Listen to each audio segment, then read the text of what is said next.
آپ قطعاً اس بحث میں نہ پڑیں کہ اللہ نے کس کو کتنا دیا ہے، کب دیا ہے، کیوں دیا ہے، وہ بڑا بے نیاز ہے۔ حسد آپ کو تباہ کرے گا۔ دنیا میں پہلا گناہ جو ہوا تھا وہ حسد تھا۔ ابلیس نے حضرت آدم سے حسد کیا، کہنے لگا میں بہتر ہوں، سرداری اس کو مل رہی ہے، یہ تو اللہ کو پتہ ہے نا کس کو دینی ہے۔ اور دنیا میں پہلا قتل حسد کی وجہ سے ہوا۔ حابیل قابیل کے درمیان حسد کا معاملہ تھا، خاتون کا نکاح اس سے کیوں ہو رہا ہے، مجھ سے ہونا چاہیے۔ حسد تباہی کرتا۔ آپ یقین کریں، یعنی دکاندار کے سامنے دوسری دکان پڑتی ہے اور پریشان ہو جاتا ہے، وہ کہتا ہے میرا کیا بنے گا، لا حول ولا قوت الا باللہ العلی العظیم، یعنی تیرا کیا خیال ہے کہ تیرے حصے کی روٹی وہ کھا جائے گا، اتنا چھوٹا دل، یعنی تیرا موقف یہ ہے کہ تیرے حصے کا نصیب اس تک چلا جائے گا، یہ تیری خواہش ہے۔ ایک دوسرے کی کمزوریاں بیان کرنا، اس کا تو مال ہی ناقص ہے جی، اس کے تو پاس ہی کچھ نہیں، یہ تو کمزور لوگوں کا طریقہ ہے۔ میرے رسول کریم علیہ السلام گزر رہے تھے، پت جھڑ کا موسم تھا، خزاں کا موسم تھا، درختوں کے پتے جھڑ رہے تھے، صحابہ کو ساتھ لے کے حضور گزرے اور ایک درخت کی ٹہنی کو پکڑ کے حضور نے ہلایا۔ صحابہ فرماتے ہیں کہ چھم چھم اس کے پتے گرے، زمین پر ڈھیر لگ گیا۔ حضور نے فرمایا دیکھا تم نے کیا ہوا؟ حضور ہاں۔ فرمایا کتنی تیزی سے پتے جھڑے ہیں، صرف تنا رہ گیا ہے اور خالی ٹہنیاں رہ گئی ہیں، کوئی حسن بچا ہے؟ حضور نہیں۔ تو نبی کریم فرمانے لگے جو حسد کرتا ہے نا اس کی نیکیاں بھی اسی طرح جھڑ جاتی ہیں، اسی طرح۔ اور ایک جگہ حضور فرمانے لگے جس طرح راکھ لکڑی کو آگ کھا جاتی ہے، جس طرح لکڑی کو آگ، جب آگ کھا جائے تو پھر لکڑی کو لکڑی نہیں کہا جاتا، راکھ کہا جاتا ہے، کوئلہ کہا جاتا ہے، اس کی اصل باقی یعنی اسے کھائی جاتی ہے۔ تو حضور علیہ السلام فرمانے لگے جس طرح آگ لکڑی کو کھا جاتی ہے، فرمایا اسی طرح حسد نیکیوں کو کھا جاتا ہے، نیکیاں رہتی نہیں۔ حسد کرنے والے کے پاس نیکیاں یعنی ان کی اصل شکل موجود، کبھی بھی حسد نہیں کریں۔ اللہ کی تقسیم ہے، جس کو چاہے جب چاہے جتنا چاہے عطا کرے۔ اور چوتھی بات میرے بھائی، کبھی بھی بغض نہ پیدا کریں۔ بغض والے لوگ بے سکون رہتے ہیں۔ بہت ساری کمزوریاں ہمارے اندر ہوتی ہیں نا، پھر اللہ ہماری روزی تو نہیں نہ بند فرماتا، یہ تو نہیں کہتا کہ زمین سے نکل جاؤ۔ اگر یہی والا معاملہ ہو جو ہمارا ہے کہ شادی پہ اس نے میرے ساتھ برا سلوک کیا تھا، اب ساری زندگی بغض رکھنا ہے، اگر یہی معاملہ فرشتے اللہ کی بارگاہ میں کہیں کہ یا اللہ اس نے فلانے دن شراب پی تھی، اب اس کو زمین میں نہیں رہنے دینا، نظام زندگی چلے گا؟ تو اگر اللہ ہمیں معاف کرتا ہے تو ہم بندوں کو معاف کیوں نہیں کرتے؟ آپ یقین کریں اتنی لمبی عداوتیں، اتنا لمبا حسد، اتنا لمبا بغض، اتنا لمبا۔ حدیث میں نے پڑھی، میں حیران رہ گیا۔ میرے نبی کریم علیہ السلام نے فرمایا اپنی بیوی سے کبھی بغض نہ رکھنا، اگر اس کی ایک بات ناپسند ہو تو اسے چھوڑ کے وہ بات دیکھو جو تمہیں پسند ہے۔ میں اس حدیث کو پڑھ کے سوچنے لگا کہ کیا بیوی کا بھی بغض رکھتے ہیں لوگ؟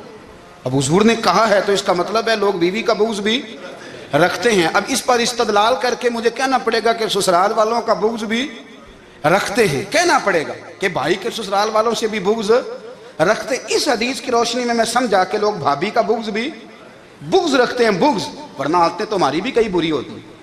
اگر عادات ایک وجہ بنے اختلاف کی تو عادتیں تو ہماری بھی کئی بری ہیں، لیکن ہم اپنی بری عادتوں سمیت اپنے آپ سے پیار کرتے ہیں، اور سامنے والے کی ایک بھی عادت بری ہو تو اس سے بغض رکھتے ہیں۔ بغض نہ پیدا کریں۔ میرے نبی پاک علیہ السلام نے فرمایا کچھ چیزیں تمہارے دین کو مونڈ ڈالیں گی، تباہ کر دیں گی، کاٹ دیں گی۔ حضور کون سی؟ فرمایا حسد، تکبر اور بغض، یہ تمہارے دین کو تباہ کر دیں۔